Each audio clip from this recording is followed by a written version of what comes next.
Student solution. बिस्मिल्लाहिर्रहमानिर्रहीम अल्लाहुम्मा सल्लि अला मुहम्मदिन व आले मुहम्मद व अजिल फ़रजहुम। अस्सलामु अलैकुम डियर स्टूडेंट्स, क्या हाल हैं? उम्मीद है आप सब ठीक होंगे। स्टूडेंट्स, लास्ट वीडियो में हमने बात की थी कि हम वर्नियर कैलिपर किसी स्मॉलेस्ट ऑब्जेक्ट का डायामीटर किस तरह से लेते हैं। आज हम स्टूडेंट्स बात करेंगे एक और सेंसिटिव इंस्ट्रूमेंट की, जो कि वर्नियर कैलिपर से भी ज़्यादा सेंसिटिव है और इस पर हम वर्नियर के मुकाबले में ज़्यादा छोटी मेजरमेंट्स ले सकते हैं, यानी ज़्यादा स्मॉलर ऑब्जेक्ट्स को हम मेजर कर सकते हैं।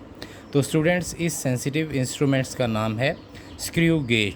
आज की वीडियो में इंशाल्लाह हम स्क्रू गेज क्या है, स्क्रू गेज का लीस्ट काउंट, इसकी ज़ीरो एरर और पिच के बारे में हम बात करते हैं। तो सबसे पहले हम वीडियो स्टार्ट करते हैं और हम बात करेंगे कि माइक्रोमीटर स्क्रू गेज क्या है।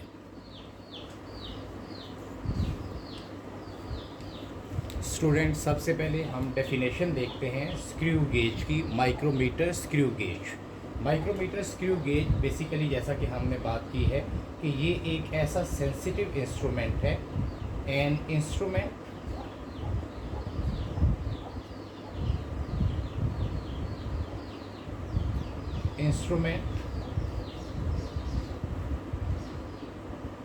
that we use to measure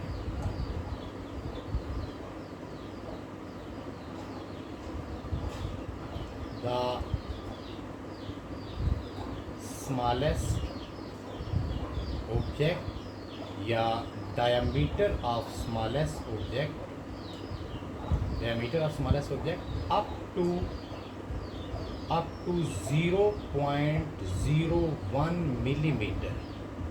तो स्टूडेंट्स, ये देखें, ये बेसिक डेफिनेशन है हमारे पास स्क्रू गेज की कि ये एक ऐसा सेंसिटिव इंस्ट्रूमेंट है जिसके ऊपर हम किसी स्मॉलेस्ट ऑब्जेक्ट का डायामीटर, जैसे कोई वायर वगैरह है हमारे पास, कोई बारीक तार है, उसका हम कहाँ तक 0.01 मिलीमीटर यानी मिलीमीटर के 100वें हिस्से तक हम उसको मेजर कर सकते हैं।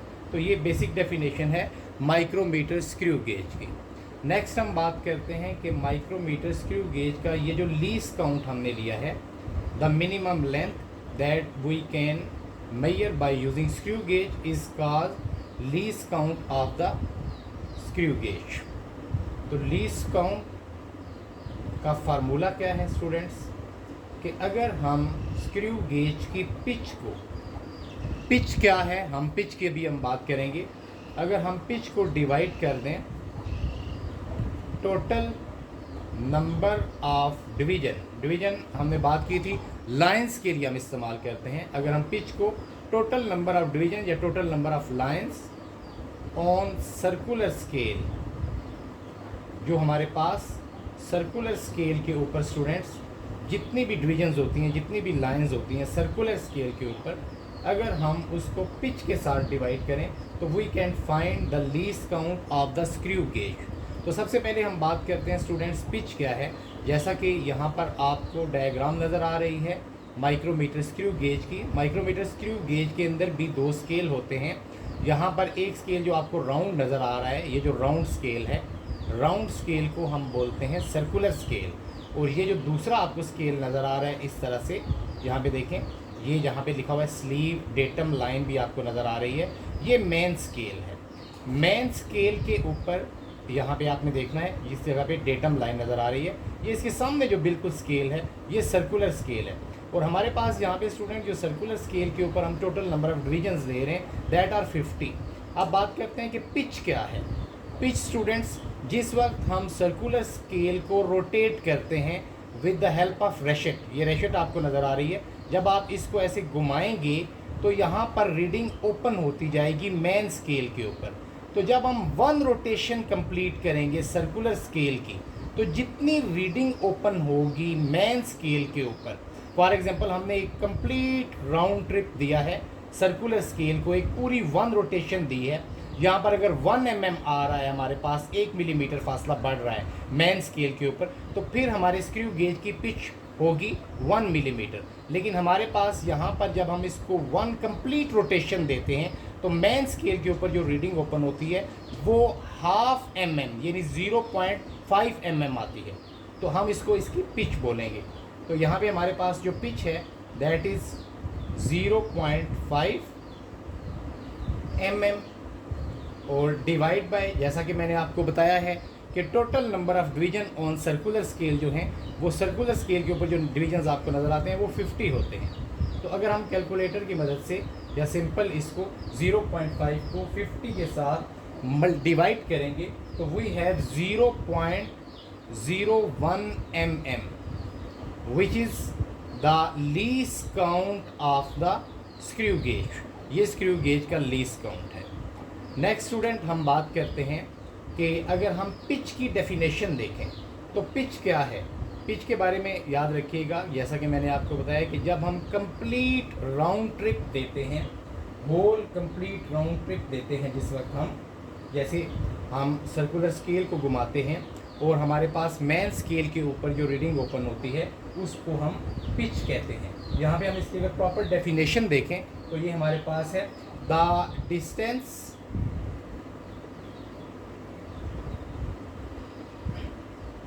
traveled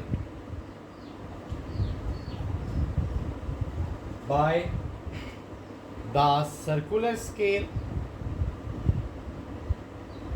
the circular scale on main scale, on main scale in one rotation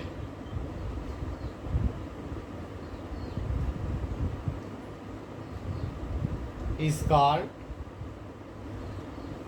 pitch। तो स्टूडेंट जब हम पिच को, जैसे हमने बात की है कि पिच इसकी 0.5 mm होती है, अगर आप पिच को total number of division on circular scale 50 के साथ डिवाइड करेंगे तो you can find the least count of the screw gauge. Next हम बात करते हैं स्टूडेंट्स, आगे हमारे पास आएगा नेक्स्ट ज़ीरो एरर। तो इसके अंदर हम ज़ीरो एरर कैसे फाइंड करते हैं स्टूडेंट्स। अभी हम बात करेंगे zero error of the screw gauge की। तो ज़ीरो एरर हम कैसे फाइंड करते हैं, यहाँ पे देखें एक डायग्राम आपको नज़र आ रही है, जिस जगह पर ये डायग्राम स्टूडेंट्स हमारे पास 3 किस्म की डायग्राम है। तो सबसे पहले हम इन्हीं की मदद से ज़ीरो एरर को फाइंड करेंगे। लेकिन ज़ीरो एरर क्या है, किस तरह से आपने फाइंड करनी है, जैसा कि हमने बात की है कि हमारे पास स्क्रू गेज के 2 स्केल हैं, एक मेन स्केल है स्टूडेंट्स ये, और एक सर्कुलर स्केल है। जिस वक्त आप रीडिंग स्टार्ट करते हैं, यहाँ पे तो आपको नज़र आ रहा है हमने एक स्मॉलर ऑब्जेक्ट रखा हुआ है डायग्राम में, लेकिन ये स्मॉलर ऑब्जेक्ट भी रखने से पहले आपने रेशेट को घुमाना है। पहले इस तरह से हम रेशेट को घुमाएंगे और ताकि एनवल और स्पिंडल दोनों आपस में बिल्कुल जुड़ जाएँ, वो बिल्कुल जुड़ जाएँ। जिस वक्त आप यहाँ पे देखेंगे कि आपको एक क्लिक की आवाज़ सुनाई देगी यहाँ तक, यानी कि उससे मज़ीद आप उसको रोटेट आगे नहीं कर सकते। जब एनवल और स्पिंडल दोनों जुड़ जाएंगे उस वक्त आपने देखना है कि मेन स्केल की जो डेटम लाइन है, जिसको हम इंडेक्स लाइन कहते हैं, मेन स्केल की इंडेक्स लाइन के सामने सर्कुलर के ऊपर कौन सी रीडिंग है। अगर सर्कुलर के ऊपर उस वक्त ज़ीरो आ रहा हो, यानी मेन स्केल की डेटम लाइन, मेन स्केल की जो डेटम लाइन है उसके सामने अगर सर्कुलर का ज़ीरो आ जाए तो फिर हम कहेंगे कि there will be no zero error. तो यहाँ से आपसे ये स्मॉल एक शॉर्ट क्वेश्चन भी पूछा जाता है कि when zero error is zero in screw gauge, तो याद रखिएगा कि if zero of circular scale, zero of circular scale is in front of, यानी coinciding with, in front of datum line, या जिसको हम इंडेक्स लाइन भी बोलते हैं students, index line, then error will be not in instrument, फिर हम कहेंगे कि हमारे पास इंस्ट्रूमेंट के अंदर एरर नहीं है, यानी कि हम कहेंगे कि ज़ीरो एरर हमारी ज़ीरो है। यहाँ पे आप देखेंगे ये डायग्राम आपको नज़र आ रही है डायग्राम।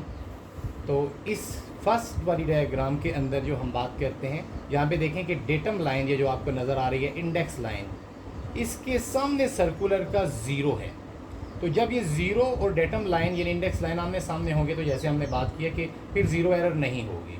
लेकिन सेकंड वाले केस में आप देखें कि जहाँ पर हमें नज़र आ रहा है कि यहाँ पर zero of the circular scale has not reached in front of the index line, कि अभी तक जो ज़ीरो है सर्कुलर स्केल का, हम उसको घुमा रहे हैं, वो इंडेक्स लाइन तक नहीं पहुँचा है, यानी उससे पीछे है, उससे नीचे है।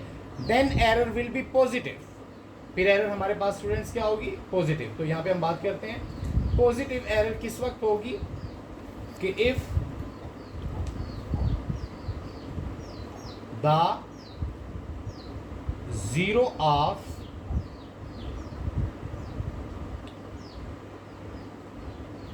circular scale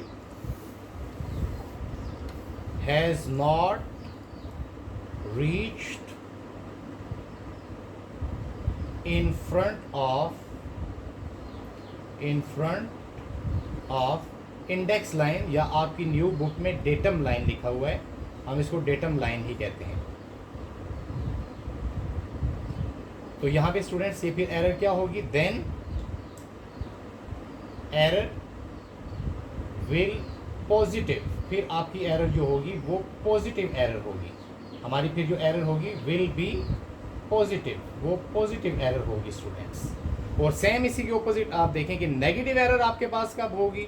जैसे यहाँ पे डायग्राम में आप देखें कि जब हम रेशेट को घुमा रहे हैं एक्सपेरिमेंट स्टार्ट करने से पहले, और जो सर्कुलर स्केल का ज़ीरो है वो ऊपर चला गया है, वो ऊपर की तरफ, यानी कि when zero error will B negative if the zero of the circular scale have crossed the datum line, then error will be negative। तो यहाँ पे हम बात करते हैं नेगेटिव एरर की कि if the zero of circular scale has not की जगह पे क्या आ जाएगा? have crossed the datum line, then error will be negative।